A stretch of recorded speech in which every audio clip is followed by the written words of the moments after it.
여러분 혹시 이런 생각 해보신 적 있으십니까? 우리 집 냉장고에 매일 넣어두고 먹는 반찬이 오히려 내 몸을 조금씩 해치고 있을지도 모른다는 사실 말입니다. 많은 분들이 건강을 생각하면 햄버거, 라면 같은 음식부터 떠올리십니다. 그래서 그런 음식은 일부러 피하시죠. 그런데 제가 40년 넘게 내과 의사로 진료하면서 느낀 점은 조금 다릅니다.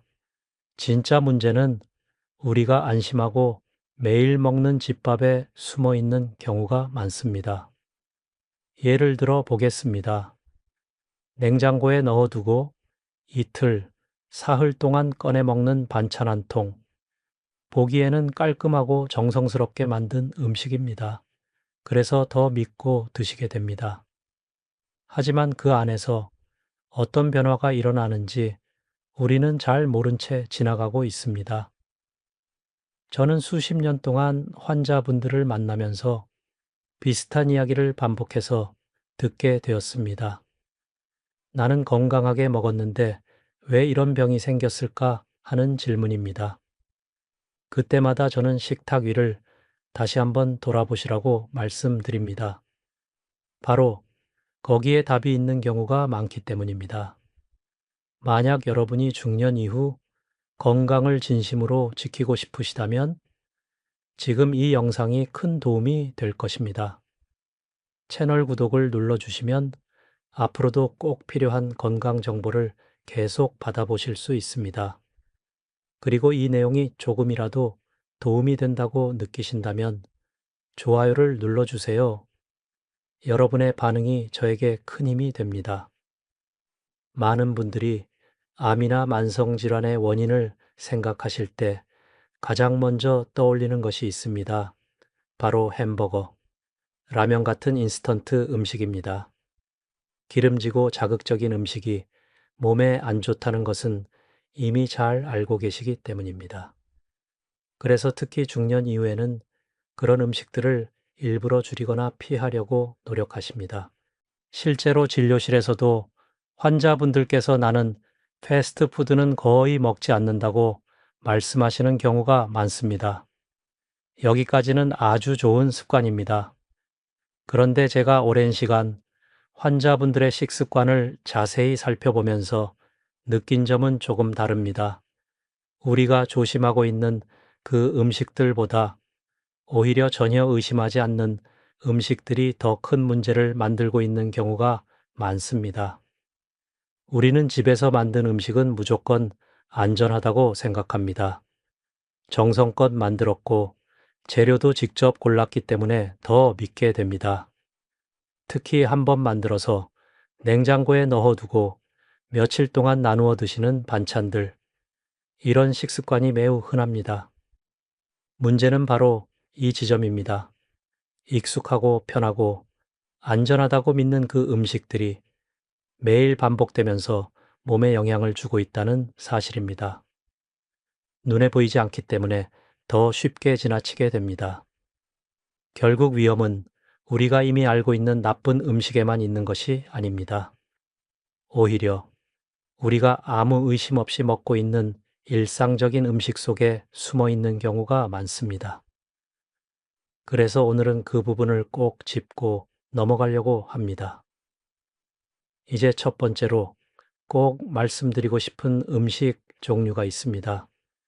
많은 분들이 너무나 익숙하게 드시는 음식들입니다. 대표적으로 떡볶이 같은 매콤달콤한 음식, 간장이나 고추장으로 조림 반찬, 그리고 달콤한 양념으로 볶은 요리들입니다. 이 음식들은 맛도 좋고 식사 때 반찬으로 자주 올라오기 때문에 특별히 문제라고 생각하지 않으시는 경우가 많습니다. 특히 집에서 직접 만든 음식이라면 더 안심하고 드시게 됩니다. 하지만 여기에는 한 가지 중요한 문제가 숨어 있습니다. 바로 조리 과정입니다. 전분이 많은 음식이 높은 온도에서 볶이거나 튀겨질 때 그 성질이 조금씩 변하게 됩니다. 겉은 바삭하고 맛있게 느껴지지만 그 과정에서 몸에 부담이 되는 물질이 만들어질 수 있습니다. 쉽게 설명드리면 밥을 오래 눌러서 만든 누룽지를 떠올리시면 됩니다. 살짝 노릇한 정도는 괜찮지만 너무 타버린 부분은 건강에 좋지 않다는 것은 다들 알고 계십니다. 전분 음식도 비슷합니다. 온도가 높고 조리 시간이 길수록 그 변화가 더 커집니다. 여기에 또 하나 중요한 요소가 있습니다.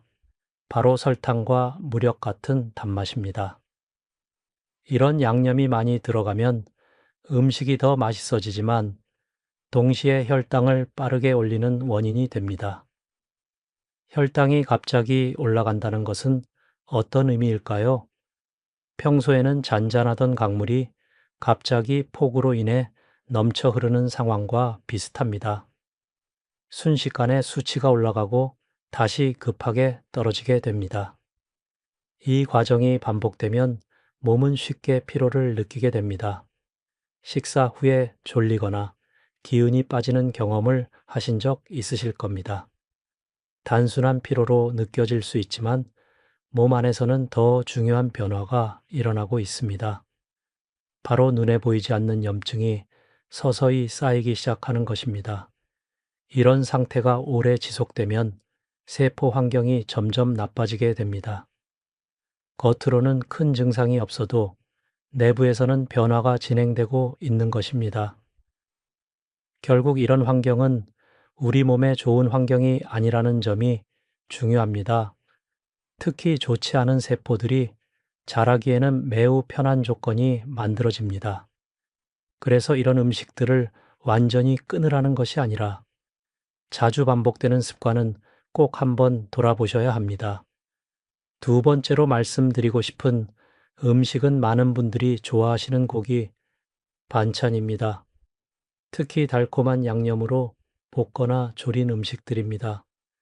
제육볶음, 양념닭, 돼지갈비 같은 음식들은 식탁에서 빠지기 어려운 메뉴입니다. 이 음식들은 맛이 강하고 식욕을 돋우기 때문에 자주 드시게 됩니다. 가족들과 함께 먹기에도 좋고 반찬으로도 활용하기 쉬워서 더 자주 등장합니다.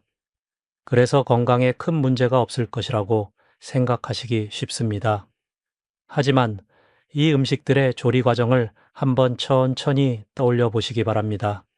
설탕이나 무력 같은 단맛을 충분히 넣고 그 상태에서 높은 온도로 볶거나 굽게 됩니다.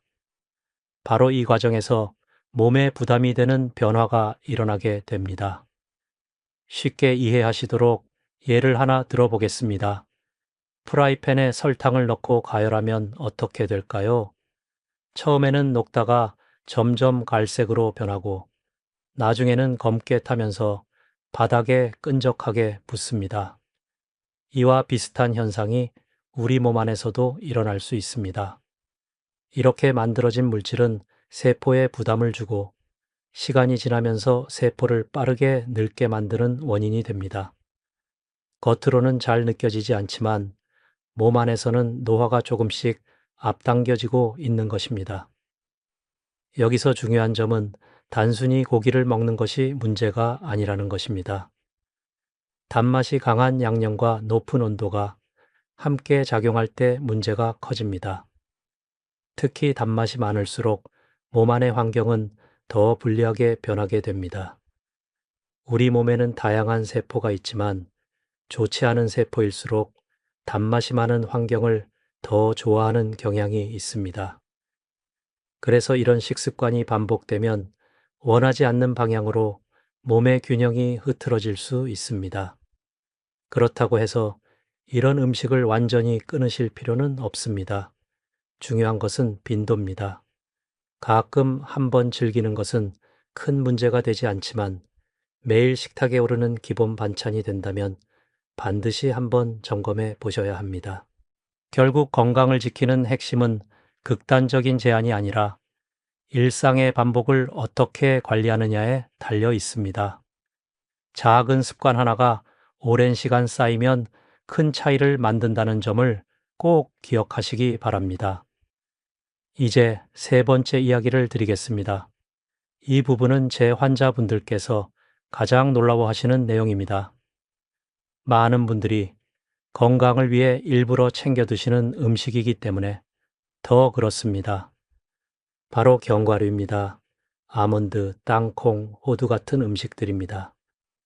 방송이나 건강 정보에서도 자주 좋다고 소개되기 때문에 매일 드시는 분들도 많습니다. 먼저 분명히 말씀드리겠습니다. 신선한 상태의 견과류는 분명히 몸에 좋은 음식입니다. 적당량을 꾸준히 드시는 것은 건강에 도움이 됩니다. 문제는 보관 방법과 시간입니다. 많은 분들이 한 번에 많이 사서 냉장고에 넣어두고 오랫동안 나누어 드십니다. 겉으로 보기에는 아무 문제가 없어 보이기 때문에 그대로 드시게 됩니다. 하지만 이 과정에서 중요한 변화가 일어납니다. 견과류에는 기름 성분이 많습니다. 시간이 지나면서 공기와 접촉하게 되면 이 기름이 서서히 변하게 됩니다. 이해를 돕기 위해 예를 들어 보겠습니다. 참기름이나 들기름을 오래 두면 냄새가 변하고 맛이 이상해지는 것을 경험해 보셨을 겁니다. 이것을 기름이 상했다고 표현합니다. 견과류도 똑같습니다. 시간이 지나면서 안에 있는 기름이 변질되기 시작합니다. 겉으로는 멀쩡해 보여도 이미 내부에서는 변화가 진행되고 있는 경우가 많습니다. 여기서 더 중요한 점이 있습니다. 이런 상태가 계속되면 우리 몸, 특히 간에 부담을 줄 수 있는 물질이 생길 가능성이 있습니다. 간은 우리 몸에서 해독을 담당하는 중요한 기관이기 때문에 더욱 주의가 필요합니다. 많은 분들이 냉장고에 넣어두면 안전하다고 생각하십니다. 물론 상온에 두는 것보다 변화 속도가 느려지기는 합니다. 하지만 완전히 막을 수 있는 것은 아닙니다. 결국 시간의 문제일 뿐입니다. 그래서 제가 항상 드리는 말씀은 간단합니다. 견과류는 한 번에 많이 사지 마십시오. 조금씩 구매하시고 가능한 한 신선할 때 드시는 것이 가장 좋습니다. 건강을 위해 드시는 음식이 오히려 부담이 되지 않도록 하는 것이 중요합니다. 좋은 음식도 관리 방법에 따라 결과가 달라질 수 있습니다. 이 점을 꼭 기억해 주시기 바랍니다. 이제 많은 분들이 가장 궁금해 하시는 부분을 말씀드리겠습니다. 왜 이런 음식들이 결국 큰 병으로 이어질 수 있는지에 대한 이야기입니다. 저는 이 부분을 최대한 쉽게 설명드리고 싶습니다. 먼저 꼭 기억하셔야 할 점이 있습니다. 암은 어느 날 갑자기 생기는 병이 아닙니다. 어제까지 멀쩡하다가 오늘 갑자기 생기는 것이 아니라 아주 오랜 시간에 걸쳐 서서히 진행됩니다. 이 과정을 하나의 집에 비유해 보겠습니다. 처음에는 튼튼했던 집이 시간이 지나면서 조금씩 낡아갑니다. 벽에 금이 가고 지붕이 새고 보이지 않는 곳에서 문제가 쌓입니다. 그런데 겉으로는 큰 변화가 없어 보여서 그냥 지나치게 됩니다. 우리 몸의 세포도 비슷합니다. 처음에는 건강한 상태로 시작합니다. 하지만 여러 가지 이유로 작은 손상이 생기고 그 손상이 완전히 회복되지 못한 채 쌓이게 됩니다. 시간이 지나면서 그 오류가 점점 커지게 됩니다. 이 과정에서 가장 중요한 역할을 하는 것이 바로 염증입니다. 우리가 흔히 생각하는 염증은 눈에 보이는 상처를 떠올리지만 실제로는 보이지 않는 염증이 더 중요합니다. 통증도 없고 증상도 거의 없지만 몸 안에서 조용히 계속됩니다. 이런 상태가 몇 년, 길게는 수십 년 동안 이어지면 세포 환경이 점점 나빠지게 됩니다. 정상적인 세포가 제대로 기능하지 못하고 잘못된 방향으로 변하기 시작합니다. 그렇다면 왜 이런 염증이 계속 생기는 걸까요? 그 원인 중 하나가 바로 우리가 앞에서 말씀드린 식습관입니다. 음식이 혈당을 빠르게 올리고 그 상태가 반복되면 몸은 계속 자극을 받게 됩니다. 정리해보면 이렇게 연결됩니다. 우리가 먹는 음식이 혈당에 영향을 주고 혈당의 변화가 반복되면서 염증이 생기고 그 염증이 오랜 시간 쌓이면서 세포에 문제를 일으키게 됩니다. 그래서 작은 습관이 중요하다고 말씀드리는 것입니다. 하루 이틀의 문제가 아니라 오랜 시간의 반복이 결과를 만들기 때문입니다. 지금 당장은 아무 문제가 없어 보여도 그 선택이 쌓이면 나중에 큰 차이를 만들 수 있습니다. 이 점을 이해하시면 왜 오늘 말씀드리는 내용이 중요한지 더 분명하게 느끼실 수 있을 것입니다. 이제 많은 분들이 한 번쯤은 해보셨을 질문을 드려보겠습니다. 가족 중에 암이나 큰 병을 앓았던 분이 있다면 나도 결국 같은 길을 가게 되는 것일까요? 이 질문을 들을 때마다 저는 항상 같은 말씀을 드립니다. 꼭 그렇지는 않습니다. 유전적인 영향이 전혀 없다고 할 수는 없지만 그것이 전부를 결정하지는 않습니다. 실제로 여러 연구와 임상 경험을 보면 질병의 상당 부분은 유전보다는 생활 습관과 더 깊은 관련이 있습니다. 무엇을 먹고 어떻게 생활하고 어떤 리듬으로 하루를 보내는지가 훨씬 큰 영향을 줍니다. 그렇다면 왜 어떤 가족에서는 비슷한 질환이 반복될까요? 많은 경우 그 이유는 유전 자체보다도 같은 환경에서 같은 습관을 공유하기 때문입니다. 같은 음식을 먹고 비슷한 시간에 식사하고 활동량도 비슷한 경우가 많습니다. 예를 들어 한 집안에서 짠 음식이나 단 음식을 자주 먹는 습관이 있다면 그 영향은 가족 모두에게 비슷하게 나타날 수 있습니다. 이런 경우를 단순히 유전이라고 생각하기 쉽지만 실제로는 생활 방식의 영향이 큰 경우가 많습니다. 이 이야기를 드리는 이유는 한 가지입니다. 지금부터라도 바꿀 수 있다는 점을 꼭 말씀드리고 싶기 때문입니다. 이미 지나온 시간은 바꿀 수 없지만 앞으로의 선택은 충분히 달라질 수 있습니다. 많은 분들이 나이가 들면 이제 늦었다고 생각하십니다. 하지만 저는 그렇게 생각하지 않습니다. 오히려 지금이 가장 중요한 시점일 수 있습니다. 몸은 생각보다 변화에 잘 적응하고 회복하려는 힘을 가지고 있기 때문입니다. 그래서 너무 걱정하거나 비관적으로 생각하지 않으셔도 됩니다. 중요한 것은 오늘 어떤 선택을 하느냐입니다. 작은 변화 하나가 쌓이면 앞으로의 건강에 큰 차이를 만들어낼 수 있습니다. 지금 이 순간부터 시작해도 충분히 의미가 있습니다. 그리고 그 시작은 결코 늦지 않았습니다. 이제부터는 무엇을 피해야 하는지보다 더 중요한 이야기, 무엇을 어떻게 드셔야 하는지에 대해 말씀드리겠습니다. 많은 분들이 특별한 건강식이나 비싼 음식을 떠올리시지만 사실 핵심은 아주 단순합니다. 첫 번째는 다양한 채소입니다. 여기서 중요한 것은 양이 아니라 종류입니다. 한 가지 채소를 많이 드시는 것보다 여러 가지 채소를 조금씩 드시는 것이 훨씬 중요합니다. 예를 들어 시금치만 계속 드시는 것보다 시금치, 양배추, 당근, 브로콜리처럼 여러 종류를 번갈아 드시는 것이 좋습니다. 왜 다양성이 중요할까요? 우리 장에는 수많은 미생물이 살고 있습니다.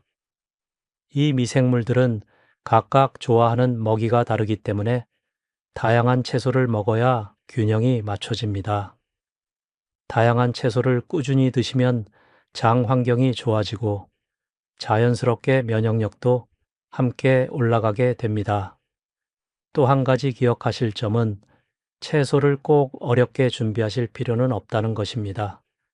간단하게 삶아서 드셔도 좋고 생으로 드셔도 괜찮습니다. 중요한 것은 매일 꾸준히 그리고 다양한 종류를 유지하는 것입니다. 두 번째는 발효된 음식입니다. 대표적으로 김치나 된장 같은 음식이 있습니다. 이런 음식들은 소화가 잘 되고 장에 좋은 균을 늘려주는 역할을 합니다. 나이가 들수록 소화 기능이 떨어지기 쉬운데 발효 음식은 이런 부분을 보완하는 데 도움이 됩니다. 특히 장 건강은 단순히 소화만의 문제가 아니라 전체적인 면역과도 깊이 연결되어 있습니다. 장이 건강해야 몸 전체의 균형이 유지됩니다. 그래서 매일 식사에 발효 음식을 조금씩 포함시키는 것이 좋습니다. 세 번째는 좋은 기름입니다. 많은 분들이 기름은 무조건 피해야 한다고 생각하시지만 모든 기름이 나쁜 것은 아닙니다. 오히려 좋은 기름은 우리 몸에 꼭 필요합니다. 특히 오메가3이 풍부한 기름은 세포를 부드럽게 유지하는 데 중요한 역할을 합니다. 세포는 얇은 막으로 둘러싸여 있는데 이 막이 건강해야 영양과 산소가 잘 드나들 수 있습니다. 좋은 기름을 섭취하면 이 막이 유연하게 유지되어 세포가 더 원활하게 활동할 수 있습니다. 반대로 좋지 않은 기름이나 변질된 기름을 계속 섭취하면 세포의 기능이 떨어질 수 있습니다. 그래서 어떤 기름을 선택하느냐가 중요합니다. 여기서 중요한 원칙을 하나 말씀드리겠습니다. 건강한 식사는 복잡할 필요가 없습니다. 특별한 재료나 어려운 방법이 아니라 일상에서 쉽게 실천할 수 있는 방식이어야 오래 유지할 수 있습니다. 오늘 말씀드린 세 가지, 다양한 채소, 발효 음식, 좋은 기름. 이 세 가지만 꾸준히 지켜도 몸은 분명히 달라집니다. 완벽하게 하려고 하기보다 가능한 범위에서 계속 이어가는 것이 가장 중요합니다.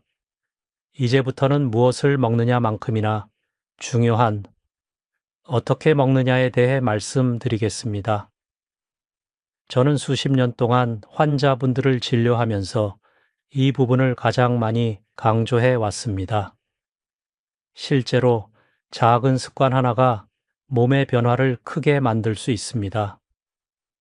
첫 번째는 식사의 순서입니다. 많은 분들이 밥을 먼저 드시고 반찬을 드시는 습관이 있습니다. 그런데 순서를 조금만 바꿔보셔도 몸에 큰 도움이 됩니다. 먼저 채소를 드시고 그 다음 단백질 반찬을 드신 뒤 마지막에 밥을 드시는 것이 좋습니다. 이렇게 드시면 채소에 있는 식이섬유가 먼저 위와 장에 들어가서 이후에 들어오는 탄수화물의 흡수를 천천히 만들어줍니다. 그 결과 혈당이 급하게 오르는 것을 막아주고 몸에 부담을 줄여줍니다. 아주 간단한 변화지만 효과는 분명합니다. 두 번째는 식사 후 걷기입니다. 식사를 마친 뒤 바로 앉거나 누워 계시는 분들이 많습니다. 하지만 식사 후에 가볍게 몸을 움직여주는 것이 중요합니다. 빠르게 걸을 필요는 없습니다. 20분 정도 천천히 산책하듯 걸으시면 충분합니다.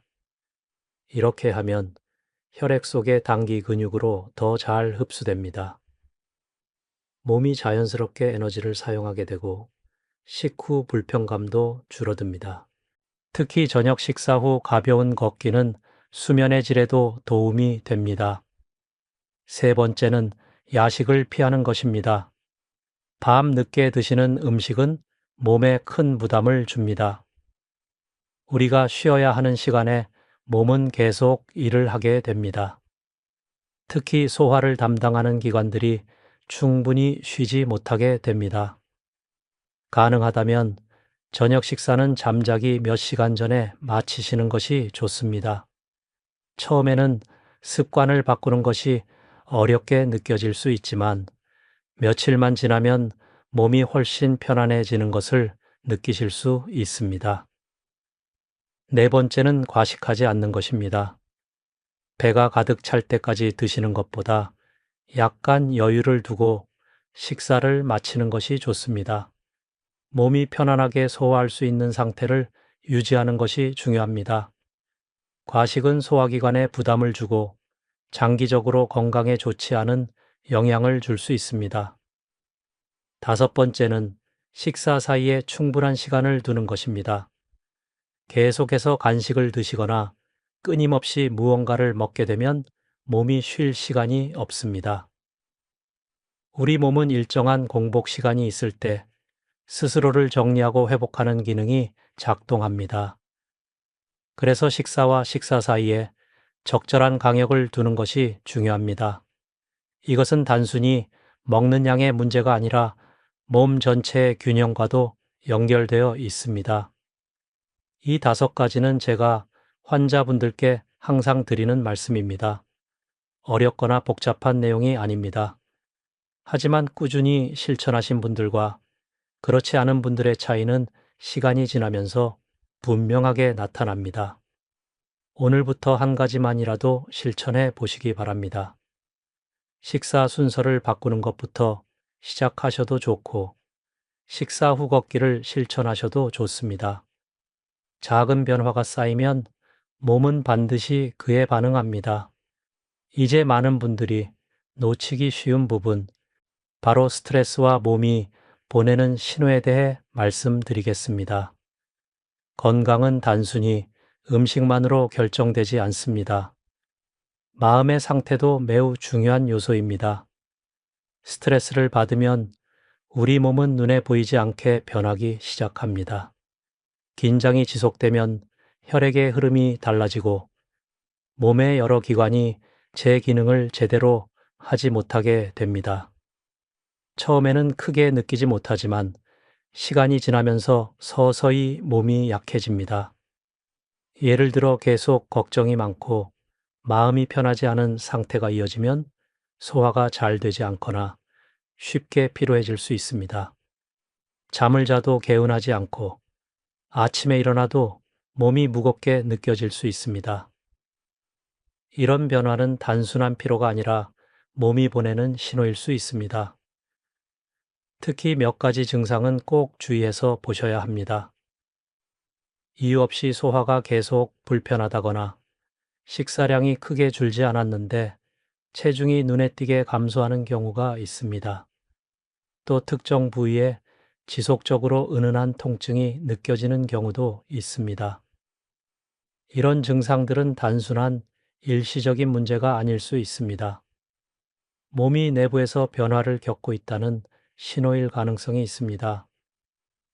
많은 분들이 바쁘거나 괜찮겠지 하는 마음으로 그냥 넘기시는데 그 사이에 상태가 더 진행되는 경우도 적지 않습니다. 그래서 저는 항상 환자분들께 이렇게 말씀드립니다. 몸이 보내는 작은 신호를 가볍게 넘기지 마십시오. 평소와 다른 변화가 느껴진다면 빠르게 확인해 보는 것이 가장 안전한 방법입니다. 검사는 두려운 것이 아니라 오히려 나를 지키는 도구입니다. 조기에 발견하면 훨씬 간단하게 관리할 수 있는 경우가 많습니다. 반대로 늦게 발견하면 치료가 어려워질 수 있습니다. 무엇보다 중요한 것은 스스로를 돌보는 태도입니다. 몸이 보내는 신호를 존중하고 필요할 때는 전문가의 도움을 받는 것이 건강을 지키는 가장 현명한 방법입니다. 이제 오늘 말씀드린 내용을 짧게 정리해 드리겠습니다. 먼저 피해야 할 세 가지입니다. 당분이 많고 높은 온도로 조리된 전분 음식, 달콤한 양념으로 조리된 육류, 그리고 오래 보관된 견과류와 곡물입니다. 이 세 가지는 매일 반복해서 드시기보다는 횟수를 줄이고 주의를 기울이시는 것이 중요합니다. 그리고 실천해야 할 세 가지입니다. 다양한 채소를 꾸준히 드시고 발효 음식을 식사에 포함시키며 좋은 기름을 적절히 섭취하는 것입니다. 여기에 더해 식사 순서와 생활, 습관까지 함께 관리하신다면 몸은 분명히 긍정적인 변화를 보이게 됩니다. 하지만 모든 것을 한 번에 바꾸려고 하실 필요는 없습니다. 오히려 그렇게 하면 오래 지속하기 어렵습니다. 중요한 것은 오늘 한 가지를 시작하는 것입니다. 오늘 저녁 식사에서 채소를 먼저 드시는 것, 식사 후 잠깐 걷는 것, 이처럼 작은 실천, 하나면 충분합니다. 건강은 거창한 변화가 아니라 작은 습관의 반복으로 만들어집니다. 지금 시작하시면 늦지 않습니다. 우리 몸은 생각보다 훨씬 잘 회복합니다. 오늘 내용이 도움이 되셨다면 채널을 구독해 주시고 주변에 함께 보시면 좋을 분들에게 이 영상을 공유해 주시기 바랍니다. 그리고 지금 바로 댓글에 오늘부터 시작이라고 남겨보세요. 그 한마디가 여러분의 변화를 시작하는 첫걸음이 될 수 있습니다.